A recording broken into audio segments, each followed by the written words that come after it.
Hi everybody, I'm Bree the Plant Lady. And I'm Callie the Apprentice Gardener. Callie is the greatest apprentice gardener. As you can see, Callie is busy watering. It's dry here in North Carolina. Keep those poppy seedlings watered. It's also pollen season.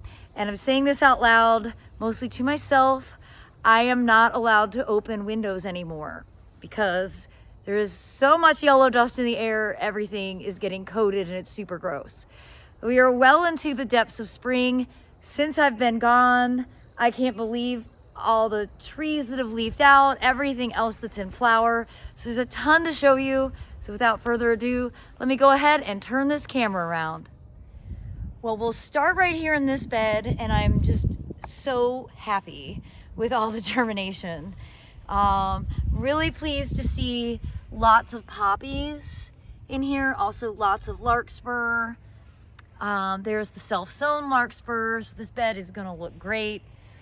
The brassicas that we transplanted are doing really well. And again, more poppies, that is rye. And well, yeah, the Mizuna and wheat patch over here, you can see that the Ms. America Mizuna is actually already starting to flower. And Callie was just asking if I said, because I bought some mustard, and she's like, is that where mustard comes from? And of course it is. It's from the seed of mustard. Now, really the feature here in this bed is this wonderful native redbud. This is Hearts of Gold, which is a gold leaf cultivar, and it's just a plant that I absolutely adore. You can see the self-sown poppies have grown a lot. Now, in saying that, I've got lots of weeds. So there's Lamium purpureum, no good. But here is a breadseed poppy that is good. Here is geranium. Oh, you can see how big they get. So definitely be, oh, I fell over. See how it has a taproot. And here is a great big vetch, another big fat taproot. So I do need to spend a little time going through this because even though it's a pathway, these will all set seed and then those seeds will end up in the beds. So I've got to go ahead and clean up this path while I have the time while I'm home. Of course, we are in the throes of hellebore season, and this is a cute little double form, and I love this one. I'm not sure that I remember the name of it. We could totally make some floating flower arrangements, Callie. And then my Tama Americana has been getting eaten. I need to put more cattle fence around it. And this was actually supposed to be a variegated form, and it looks like it's gone all red. Flowering on that side, eaten on this side. So again, more cattle fence needed. And my Coralopsis is still blooming, and as is the Arnold Promise Witch Hazel, which is sort of on its way out. This wasn't the best year for flowering. I'm wondering if it's actually because of the extreme drought that we had last year. And I haven't actually even looked in this border, but I can't believe how much the hydrangeas have leafed out in just a week. And all of the brassicas, the broccolis and stuff that Callie and I planted last week, or 2 weeks ago, I guess at this point, are looking pretty good. I don't think they're getting enough sun over here in this bed. And that's, of course, sort of always a changing element as the trees that I planted get larger and larger. But overall, I think this side property border is going to look really great for the Fuquay Garden Tour, May 17th and 18th. And I have included the ticket link in the description. Well, we'll go ahead and walk the Blue House Garden. And I think I'll probably split this tour into more than one video. There's a fair amount to see. See, the blueberries are definitely in full flower at this stage, which is always exciting to see. These broccolis, I need to go ahead and harvest the small stalks before they all bolt. So I think I'll be eating some broccoli tonight, which is always a happy thing. These beds are filling out really nicely. The self-sown poppies are really starting to bulk up. And you can really see now the cilantro, which really looks like cilantro. You can harvest it at this point. I always harvest some and then I make sure that I allow it to bolt. But I am seeing something that I thought I had done a good job about, but I've got a chickweed infestation in here.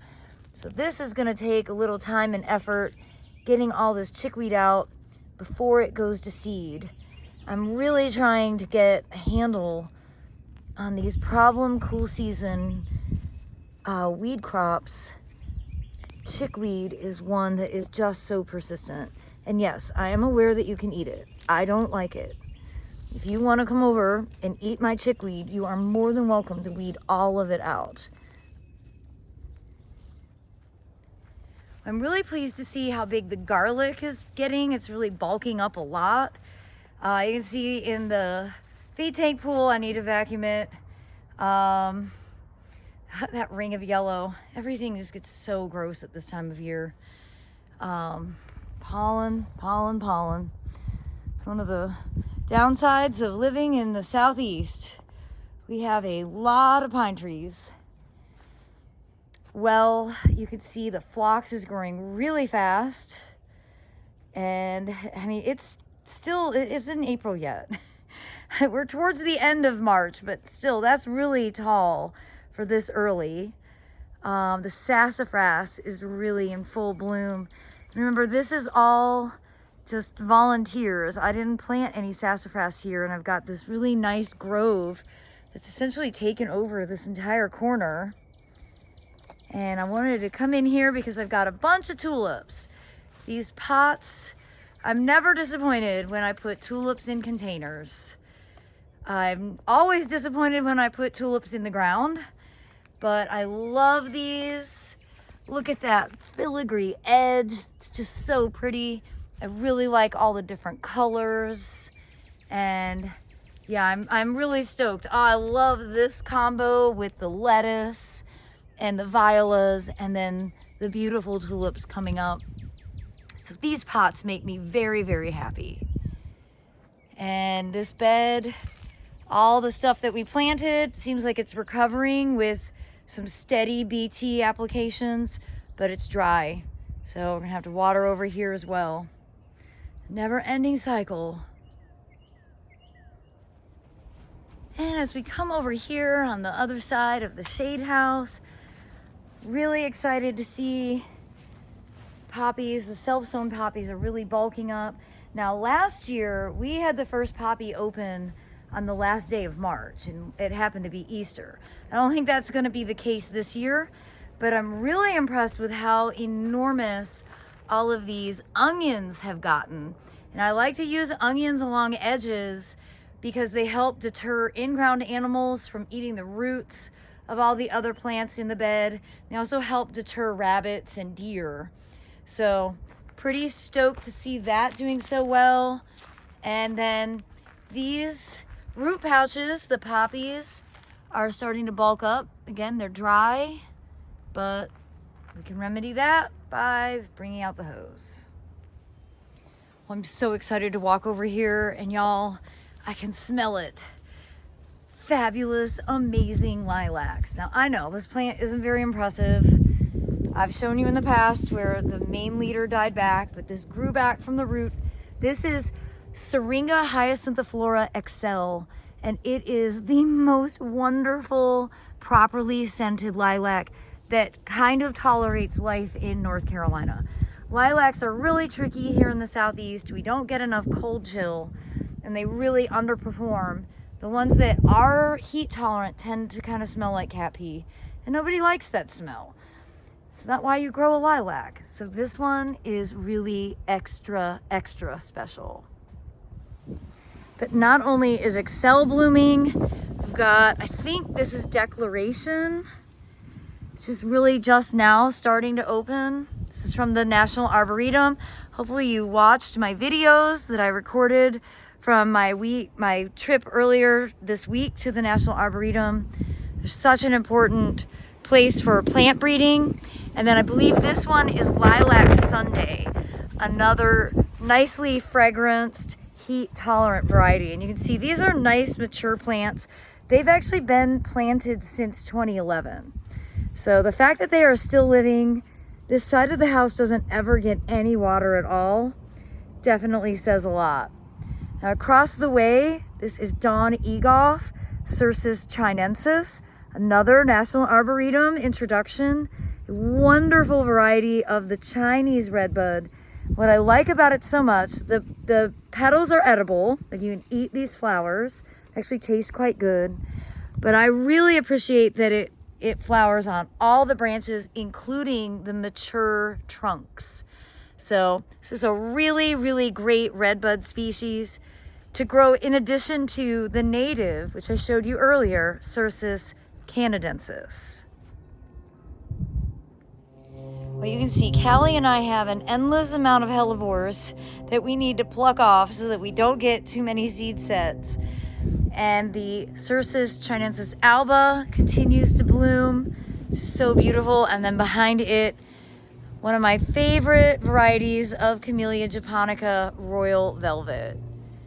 It's just exquisite. I was worried that I would miss the late flowers of this, but I'm so pleased to see that it is still in flower. Well, the tardily deciduous habit of this Lindera salicifolia, the leaves are starting to emerge and the old foliage is starting to break off, which is great. And you can also see pale little yellow flowers that smell like lemon pledge, which I find to be very charming. Lots of weeding out here. I don't know if I'm gonna get to all of it. And I'm very concerned about the lilium, the tiger lily. All of this is tiger lily. Oh my gosh.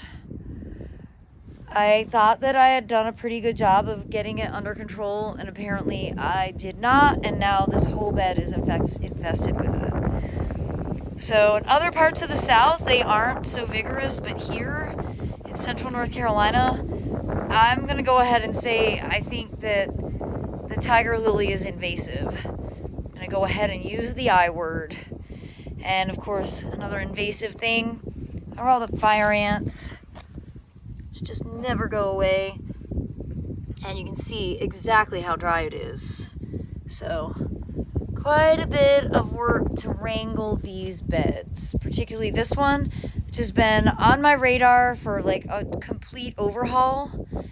I think we're really gonna have to do it.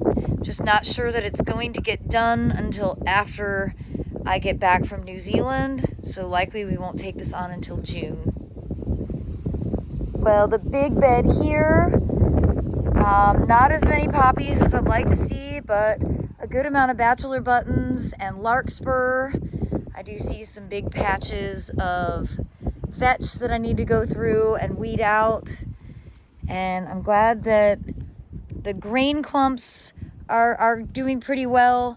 But I do think that my plan for here is going to be to move some of the containers that we did and just fill in the gaps by bringing the pots in. And kind of, I think that's going to be the easiest solution to making this bed kind of more dynamic and interesting. Now I see one really annoying thing. I see a hydrangea that seems to be dead. Second one in. That is alive. And this is not leafing out. No, and it is definitely dead. Oh, always happens that way. So, that's unfortunate. I wasn't really convinced that I wanted this row of hydrangeas, and now that the symmetry's off, I think we'll go ahead and dig them out. But again, we're not probably going to do that until June. I just can't get over how everything has come back to life in such a short period of time. But you can see the the ajuga is doing quite well, flowering.